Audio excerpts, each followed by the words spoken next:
Hello students, let us take a look at this question.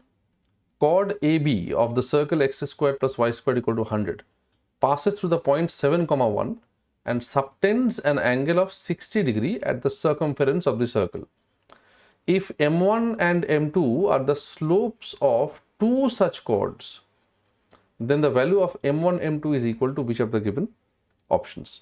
तो हम लोग देख लेंगे इसको सॉल्व करने के लिए. First of all we require the key concept. तो इस प्रॉब्लम के लिए हमारे पास जो की कॉन्सेप्ट सबसे पहले चाहिए, that is this basic idea that किसी भी सर्कल में अगर कोई मान लो कॉर्ड है और वो सरकमफेरेंस पे कुछ एक एंगल थीटा सबटेंड करती है, तो सर्कल का जो सेंटर है उस पे वो 2 थीटा एंगल सबटेंड करेगी. That is the first concept. And the second concept is basic trigonometric ratios का जो कॉन्सेप्ट्स है वो हम लोग देखेंगे प्रॉब्लम सॉल्व करते करते. इजीली हम लोग अप्लाई कर सकते हैं. 60 डिग्री इसलिए यहाँ पे दिया हुआ है, will be easily able to obtain the answer. देखो circle, let us draw a circle here. Equation is x square plus y square equal to 100. मतलब इसका जो सेंटर होगा वो डेफिनेटली ओरिजिन पे होगा. तो इस सर्कल में कोई एक कॉर्ड है, some chord is there for this circle. सवाल दिया गया है कि ये जो कॉर्ड है वो सबसे पहली बात है कि 7, 1 इस पॉइंट से गुजरती है. Very nice. और ये जो कॉर्ड है वो 60 डिग्री एंगल सबटेंड करती है सर्कमफेरेंस पे, राइट. 60 डिग्री एंगल ये सबटेंड करती है सर्कमफेरेंस पे. अभी अगर ऐसा दो कॉर्ड्स का स्लोप्स होता है m1 और m2, तो फिर m1 m2 का वैल्यू क्या होना चाहिए, प्रोडक्ट ऑफ स्लोप्स. अब देखो at first glance it will look like ऐसा तो बहुत सारे कॉर्ड्स हो सकते हैं, क्योंकि अगर आप इस 7, 1 को मूव कराओ, is it possible, is it like really true that बहुत सारा कॉर्ड्स हो सकता है. Actually no. यहाँ पे हम लोग देखेंगे कि ओनली 2 कॉर्ड्स आर पॉसिबल. और अगर आप इंट्यूटिवली देखते हो, इंट्यूशन से अगर काम चलाते हो, you can clearly see that दूसरा वाला जो कॉर्ड होगा वो इसका परपेंडिकुलर होना ही चाहिए. आई मीन 7, 1 से एक ऐसा लाइन जाएगा जो इस ग्रीन लाइन के साथ परपेंडिकुलर है, तब जाके ये 60 डिग्री बनेगा out of symmetry. And that means m1 times m2 should be equal to -1. ये इंट्यूटिव आंसर है. अगर आपको ये समझ में आ गई है तो बहुत अच्छी बात है, क्योंकि ये विजुअल रिप्रेजेंटेशन से आता है, सिमेट्री की समझ से. अगर समझ में नहीं आया तो भी कोई प्रॉब्लम नहीं है. We will go through the mathematical और the theoretical result of this also. तो हम लोग क्या करेंगे, लेट एज्यूम करेंगे कि कोई भी ऐसा अगर कॉर्ड है तो उसका इक्वेशन क्या होना चाहिए, y minus y1 equal to slope m times x minus x1, right. तो y minus 1 equal to m times x minus 7, ये हो गया हमारा कॉर्ड का इक्वेशन.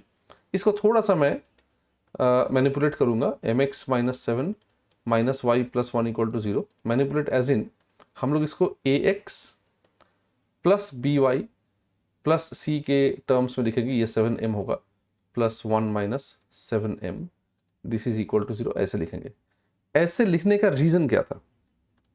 रीजन इज, अगर आप ओरिजिन से इनको ज्वाइन करवाते हो तो अगर ये 60 डिग्री है तो डेफिनेटली ये टोटल एंगल 120 डिग्री होगा. इस सेंटर से आप एक परपेंडिकुलर ड्रॉप कर दो यहाँ पे, तो समझ रहे हो कि ये दोनों एंगल 60 डिग्री हो गया. फिर ऑब्वियसली आइसोसेलेस ट्रायंगल का प्रॉपर्टी. तो अभी हम लोग क्या करेंगे, ध्यान से देखो. मान लेते हैं कॉर्ड इज PQ. तो OP का वैल्यू कितना है?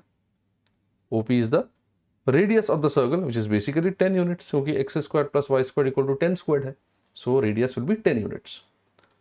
फिर ये जो PQ है दैट इज यहाँ पे 7,1. ओके. सो O से लेके मान लो इसको M, इस पॉइंट को M मान लो आप, जो O से आप PQ के ऊपर एक परपेंडिकुलर ड्रॉप कर रहे हो, राइट. तो OM का जो लेंथ होगा that can be obtained by using the perpendicular distance formula. 0,0 से इस लाइन के ऊपर हम लोग परपेंडिकुलर डिस्टेंस ड्रॉप करेंगे, right. That will be modulus of x और y की जगह पे 0, 0 डाल दो, 1 minus 7m entirely divided by root over m squared plus 1. So this is OM. ठीक है, दिस इज OM और OP is 10. Now I want you to closely observe something here, that 60 degree के respect में OM is the base and OP is the hypotenuse.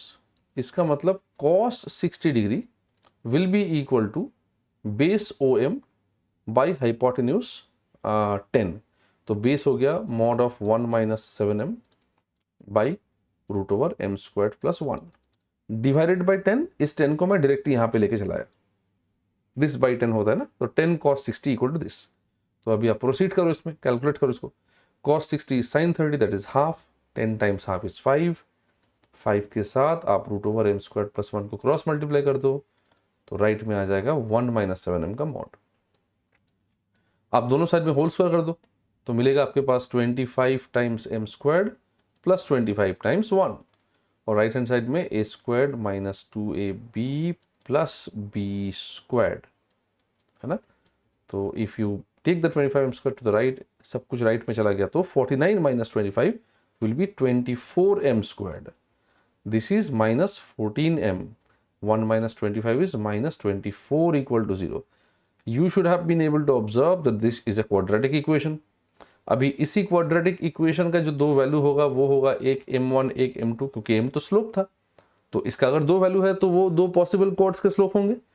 Therefore, you finally apply the concept that product of slopes, sorry, not product of slopes, product of roots in a quadratic equation is given by c by a, और यहाँ पे c is minus 24 और a is 24. Definitely minus 1 is the correct answer to this question. अगर पहला वाला समझ में आ गया होगा तो बहुत अच्छी बात है, और अगर नहीं भी आया होगा या फिर आया भी होगा तो this is the, what should I say, the rigorous way of solving this problem, and that's about it. I hope you understood the solution. Best of luck.